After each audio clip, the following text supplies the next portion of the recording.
वालेकुम। इमरान भाई, जो दुबई की रियल एस्टेट की मार्केट है, आप इसके बारे में क्या अपने रिव्यूज शेयर करेंगे, या आप रियल एस्टेट की जो मार्केट है दुबई की उसके बारे में क्या ख्यालात रखते हैं? वालेकुम सलाम। दुबई रियल एस्टेट दुनिया की बड़ी मार्केट है। 2024 को अगर सर्वे को हम देखें कि जिन ममालिक ने वहाँ पे सबसे ज़्यादा इन्वेस्टमेंट की है, उसमें आप नंबर 1 पे देखें तो इंडिया, नंबर 2 के ऊपर यूके, नंबर 3 के ऊपर लबनान, और नंबर 4 के ऊपर इटली, और नंबर 5 के ऊपर पाकिस्तान आता है। ये वो ममालिक हैं जिन्होंने 2024 में सबसे ज़्यादा इन्वेस्टमेंट दुबई रियल एस्टेट की मार्केट में की है।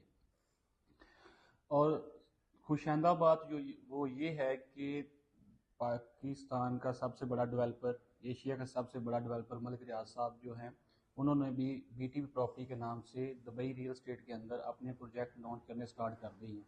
ये भी अच्छी बात है। सेकंड, हम आपको बताते चलें कि दुबई गवर्नमेंट ने ये कानून पास किया है कि जो लोग गोल्डन वीज़ा हासिल करना चाहते हैं वो 2 मिलियन दिरहम की इन्वेस्टमेंट करें। वहाँ पे 2 मिलियन दिरहम की कोई अपार्टमेंट, विलास वगैरह जो भी लेना चाहते हैं वहाँ पे लें, और उनको विद फैमिली जो है वो गोल्डन वीज़ा दिया जाएगा। और ये वीज़ा जो है आपका तब तक वैलिड होगा जब तक वो आपकी प्रॉपर्टी रहेगी। और सेकंड, यहाँ पे हम देखते हैं कि वहाँ पे हर इन्वेस्टर, हर क्लाइंट की यही ख्वाहिश होती है कि मेरी प्रॉपर्टी भी सिक्योर हो, मेरा पैसा भी सिक्योर हो। तो दुबई रियल स्टेट के अंदर टोटली इन्वायरमेंट गवर्नमेंट की होती है। वहाँ पे जो चीज़ आपको बताई जाती है आपको वही दी जाती है। ये नहीं होता कि आपको एक प्लॉट दिखाया गया है, कल को वो आपको प्लॉट नहीं मिलेगा, उसको मुतबादल मिलेगा। ऐसा नहीं होता, क्योंकि टोटली दुबई रियल स्टेट का चेक एंड जो बैलेंस है वो गवर्नमेंट करती है। वहाँ पे डेवलपर की मजबूरी होती है वो चीज़ आपको डिलीवर करना।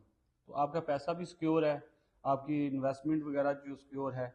दूसरी, सेकंड पे हम देखते हैं कि प्रॉपर्टी के रेट डी वैल्यू होते हैं, लेकिन दुबई रियल स्टेट के अंदर आपका कोई प्रॉपर्टी डी वैल्यू नहीं होती। हर साल उसका जो है प्रॉफिट भी इंक्रीज होता है और प्रॉपर्टी का रेट भी जो है ना वो इंक्रीज होता है। तो दुबई रियल स्टेट जो है वो आने वाले वक्तों में इससे ज़्यादा बूम करेगी, और जिन लोगों की इन्वेस्टमेंट है वो इससे ज़्यादा प्रॉफिट कमाएंगे। तो मैं तो दुबई रियल स्टेट को बहुत अच्छा देख रहा हूँ। बाकी हर बंदे की अपनी अपनी जो है वो सोच है, वो कैसे देखता है। लेकिन जो लग रहा है कि 2025 दुबई रियल एस्टेट के लिए बेस्ट ईयर होगा।